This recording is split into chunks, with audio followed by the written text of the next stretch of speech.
K-Lo K. The Dominican African American is back with another video. I'm glad to be here. We got a nice video today.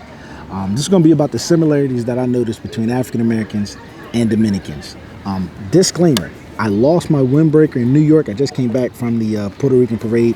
I have a video for that coming. Stay tuned for that. But bear with me, all right? If you're hearing the wind, forgive me. I'm going to get a new windbreaker real soon. The wind is blowing. It's a beautiful day out. I'm in Philadelphia, West Philly on Baltimore Ave at the park. Last time I shot here, I got pretty good reviews. And so I figured, why not shoot here again? All right.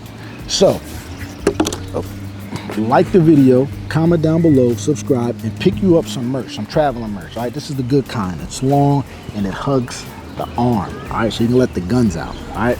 So let's get to it. All right. The first thing that I noticed, one of the biggest similarities that I noticed is and I got my notes here, you know what I mean? So yeah, the main thing that I noticed was the resilience, okay? The resilience and the adaptability between African Americans and Dominicans. We both, have had challenges within our countries. All right, now look, despite the economic growth in the recent years for both communities, there's still a big chunk of people who have limited access to healthcare, a quality education. There's still a lot of, poverty, some racial and discrimination. Like, you don't even have to be full-blown Haitian. You could be a descendant of Haitians or look Haitian, and you could still be racial profile, you know what I mean? Similar to African Americans here. You could still be racial profiled here. Is it happening as much? No, and it's not happening as much over there either, but it still does happen. We both have had, to deal with colonialism and slavery. There were Africans that were brought to the Americas from the Europeans, the Spaniards, the Quakers and all of that. And they were brought to Puerto Rico, brought to the island of Hispaniola, which consists of Haiti and the DR, Brazil, all of the Americas, you know what I mean? And we have that in common. Political corruption. Both of us don't really trust our government, okay? Like, we don't really trust our law enforcement. Now, that doesn't mean we beef or anything like that, but there's corruption, and we are aware of that corruption of law enforcement, the judicial system. There's been high-profile scandals, you know what I mean? Usually around embezzlement for both communities when it comes to robbing, public funds and whatnot. But in a nutshell, we have a love-hate relationship with our government, all right? And another thing that I noticed was we both put forth effort to combat that corruption. I mean, we bring awareness to the corruption. We protest, you know what I mean? We have certain we created certain agencies against it, and we've caused legal reforms because of it. So we both fight for the cause, and that adds to the resilience and the adaptability that I noticed. All right, so next on the list is our festivals and our celebrations. All right, we both love vibrant colors, okay? We have a style, a real unique style. Our music within that we celebrate, how we celebrate, is big on rhythm and percussion. You know what I mean? That stems from Africa. All right? Unlike a lot of other music, ours primarily focuses on the rhythm and the percussion. We're big on dance. Some might say that our dance could be ghetto, but it's not. So when people hate on twerking and all of that, I think it's not thotty. I think it's a cultural thing. I think the media has turned it thotty, but it's just what we do, and that we both have that in common. And again, our colors are vibrant, our costumes are unique. So yeah, the way we celebrate our festivals and celebrations is very, very similar. Next on the list is our traditional healing practices. So like, what I noticed is we're both big on natural healing and natural properties, like with herbs, natural herbs, spiritual, like prayers and spiritual healing, and like just rituals, and that's something that I noticed within the African American and the Dominican community. Another thing that we have in common is the way we talk. Now, I know you're like, well, you guys speak English and they speak Spanish. So yes, there is a language difference. However, one, we're both loud as shit. You know what I mean? Got some kids over there screaming, forgive me. But yeah, we're both loud as shit, okay? I remember growing up as a kid, I'd go around the corner or around the block, and the whole neighborhood could hear my mom calling me, telling me to come home. Their moms are the same way. Dominican moms are the same way. Like, our families are just loud. That's just in us, all right? Also, our language influences. Now, stick with me on this, okay? The African American English vernacular, all right, has influences from African language, okay? Because of this, it results in like a unique element. Same with the Dominican Spanish. It's a little different vernacularly, if that's a word, from other Spanish. And believe it or not, if you take an African from any country, primarily a West African from any country of West Africa, you pick, who spoke English and Spanish, he or she will be able to be familiarized or be familiar with those unique elements between the both of us, if you catch my drift. So here's an example. Like, the people in Louisiana, yes, they have a southern colloquial dialect.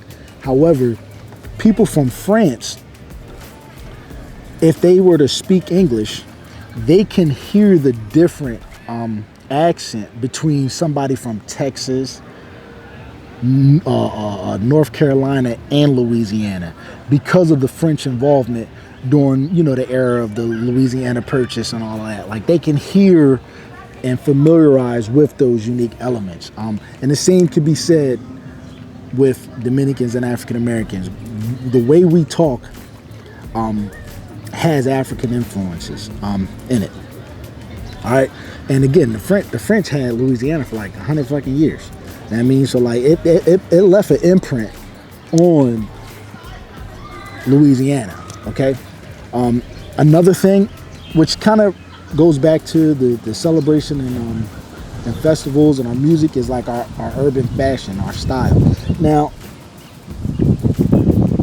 us African Americans, we believe that we started that, the urban look. We think everybody jocks our style, and I'm sure they probably think the same thing.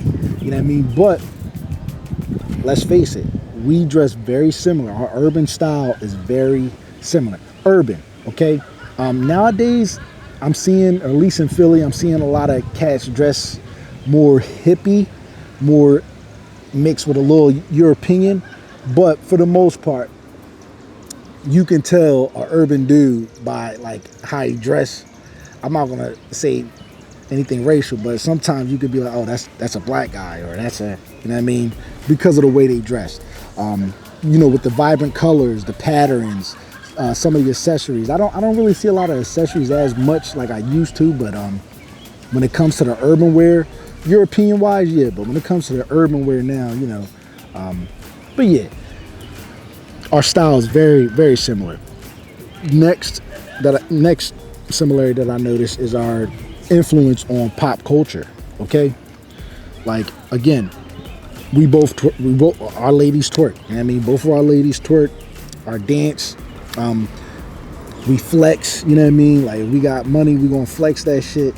Like, And like, and some, even some of the not so good influences, like unfortunately, the street culture has a big influence on like pop culture, you know what I mean? So we both, I'm not gonna say we idolize, but you know what I mean, like we're entertained by that street culture. The drug dealer, you know what I mean, the boss bitch, you know what I mean, all of that. Like, so it's a big influence on pop culture, all right? And we do have that in common. Another thing that I noticed out there, especially in, I know you're going to disagree, but especially in Puerto Plata, I noticed the entrepreneurial spirit. Like, we're both bosses. You know what I mean? Like, we want to own our own shit. We don't want to work for nobody. And I like to see that. Like, I don't think you should have to work for somebody. It's not the whole punch in the clock idea, but it's the freedom of being able to do what you want to do, how you want to do it, where you want to do it, when you want to do it. You know what I mean? And we both. I notice we both have that in us. It's just in us. You know what I mean? I'm trying to explain it the best way I can, but the way we carry ourselves, the way we talk, our goals, our values, we just have an entrepreneurial spirit. Another thing, which I guess it's with all people, not just African Americans and Dominicans, but what I did notice is like our shared spaces. You know what I mean? Like here in Philly, a lot of African Americans live in close proximity with one another. The same with in the DR, like Santiago is a lot more, lighter skinned Dominicans, whereas, Santo Domingo is more, darker skinned, more, you know what I mean? And so I noticed that we migrate and move closer and live amongst those that kind of look like us. And I noticed that there. You know what I mean? It's a lot of shared spaces. Next would be our sports, okay? Look, basketball and baseball, hands down, okay? In the MLB right now, you see a lot of Dominicans. It hasn't been predominantly, black, or it hasn't had a lot of African Americans in the more recent years, but back in the day, for sure, you know what I mean? And, and basketball. So like, but before I get to basketball, baseball. So obviously we had Jackie Robinson break the color barrier. He was the first African American, but the first Dominican was Ozzie Virgil, if I'm not mistaken. And and then after him, it turned into like a lot of Dominicans playing baseball. But also in the NBA, it hasn't had that same effect yet. However, we do have Karl Anthony Towns, who was just, I think he's half Dominican, but he was just in the Western Conference Finals, and my man Al Horford, who's actually in the finals right now. So they're making their way. You know what I mean? They're making their way into it. But yeah, we're just because they didn't make it to the quote unquote NBA doesn't mean they're not big in that sport. You know what I mean? In their country. You know what I mean? They'll play Puerto Rico. They'll play other countries. And it's big. So baseball and basketball. All right. And last on the list, because they're singing happy birthday, starting to distract me. The last thing on the list, sort of a bonus that we have in common, is our women. Our sisters, man. Our chicas, our sisters, our ladies. Nos mujer. We have beautiful, beautiful women. All right, hands down, we got the best women on the planet. Yeah, so I gave you like 11, maybe 10 or 11, something like that. But those are the similarities that I noticed between African Americans and Dominicans. If I missed something, like I know I missed, like for instance, the religion. A lot of African Americans practice Christianity, so do Dominicans. However, there is an African element to it. There's like this one practice, I forget, I know it starts with an S. Man, it beats me, but it has a lot of, it blends some African rituals with Christianity. the Dominican Christianity or Catholicism. But I didn't really want to get into the religion side of things because, you know, that's a slippery slope. But yeah, I hope you enjoyed the video. Again, if I missed anything, put it in the comment section. I'm sure there's a lot more similarities, but I just wanted to get like the ones that I noticed out the way. Okay, so subscribe, pick you up some merch. Again, this is the good kind. It's long, it's fitting. You want to show the guns, it's hugging the arms, and I really like that. And they're affordable. All right, you're gonna wear this prior to your trip and the day of your trip. Okay, so that does it, man. I hope if those of you who were wondering what the similarities are, these are it. And again, stay tuned for the Puerto Rican parade video that I'm gonna upload. All right, I'm looking forward to that one too. Today was incredible. It was my first Puerto Rican parade that I went to. I can't wait to attend the Dominican parade. That shit is going to be epic. I'm definitely going to get some good footage there. But yeah, man, that does it, man. Thanks for tuning in. I'm out. Peace.